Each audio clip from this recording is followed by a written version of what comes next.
Excuse me, Mr. Manning. I'm Cheryl Burns from the Port Charles Press. There's no Port Charles Press. Right. Not anymore. You bought the paper. That's why I'm here. I used to be assistant to Mr. Floyd, the old editor-in-chief. The old idiot. Mr. Manning, since you are now the owner of the paper, HR sent me to assist you. Oh, that's great. I'm so glad you're here. Why didn't you just say that? I need a cup of coffee. You need to get all of this fashion crap off the walls, and I need the IT guy to come and change the password on this computer, and I'm going to need a list of all of the paper staff, because there's going to be some changes. Ta-da! You need to get all of this fashion crap off of my walls. I need IT here now so that I can access my own computer, and I need the list Maintenance will be here tonight to take down the pictures. The list of all of the people that work here. A complete staff list for the Port Charles Press. Well, that took forever. All right. How long have you worked here? 4 years. So you know all of these people? Yes. Okay, well, that will help because I need to know who to bring over and who not to bring over. Bring over? Yeah, I'm going to relocate the offices so that it's in this building so I can keep an eye on everything, but I don't want to pay to move over people who suck at what they do. So let's talk personnel. Wait, shouldn't you have HR here for that? Yeah, well, you're my assistant, so you can assist. Now that I'm the king, whose head shall we chop off? Tell me about Diane Miller. Miss Miller, she's excellent. What? What does she write? The gossip column. The most important job in the paper. Then that's the job I want. You don't waste any time, do you? I was hoping you'd be impressed by my sense of commitment. So, is this where I'll be working?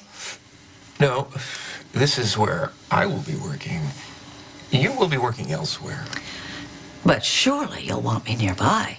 I mean, after all, as gossip columnist, I do have the most important job at the paper. You're not seriously thinking of replacing Diane with this woman? That's rude. Who are you? Cheryl Burns, Mr. Manning's assistant. You really should get an assistant. Who's less rude? Who has better manners? Oh, she's awesome. She's totally rude when it's totally appropriate. What were we saying about Miss Miller? Her column, Port Charles Confidential, is our most popular feature. She's also a best-selling author, and before that, she was a very successful attorney. So she's a showboat who likes to make her column all about herself. That would be the point. It's her column. Yeah, well, a good gossip columnist keeps a low profile. All the better to dig up the dirt on the hypocrites in this town. I don't think you understand how hard it is to get a gossip column out every week. You need to cultivate relationships. You need to gain trust. You need to have people trust you so that they will share their secrets with you. And then you get to parcel out the information so as to keep the reader wanting more. It's not just a skill. It's an art form. I happen to be related to a famous artist, and I bet I can paint a picture with words just like he could with an aerosol can. I think you'd be more comfortable writing the police blotter. You might get to have a little ride-along. Ooh, fascinating. I think I'll stick to the society section. I think Mr. Manning is trying to tell you that job is taken. I think you're mistaken. Am I right? Be a peach, will you, and get Miss Miller on the phone.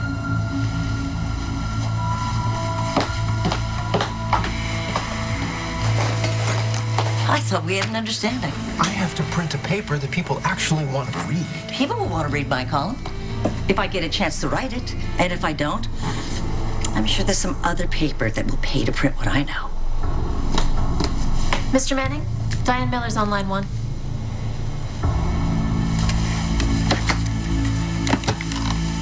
Diane Miller, Todd Manning, how are you? I'm the owner-publisher of The Sun. Oh, that's terrific. I'm so glad to hear it. Listen, I just called to say that you're fired. Ms. Miller, I understand you're upset, but my decision is final. You know, yeah, I gotta go, but you should feel free to call my office anytime and we'll discuss this further. If she ever calls, don't put it through. I can't believe you just fired Diane. The gossip column is the most popular feature in the paper. You mentioned that. So why would you get rid of a best-selling author? This is a business in transition. I can fire whoever I like. I think I mentioned Diane is an experienced attorney. You just singled her out and fired her without cause to give her job to someone with no experience. Yeah. So? So that's grounds for wrongful termination. If you're not careful, you're going to start your new tenure with a lawsuit. Wow. That's great. You're really good. You really know your stuff. Thank you. You're welcome. You're fired. What? Yeah, well, that way Miss Miller can't claim that she was singled out. You're fired. Door.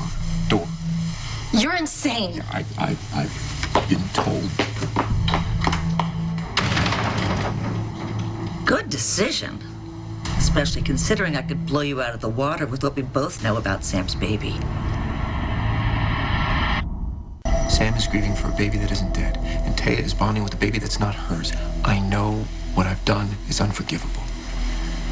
But I will do whatever little thing I can to try and make things up to Sam. Don't get too distracted. That's how secrets slip out. Enough with the threats, okay? You have your job. Let's just leave it at that.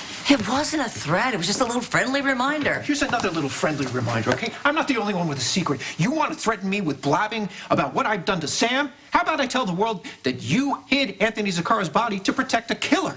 Yeah, the man I was trying to protect didn't even kill Anthony.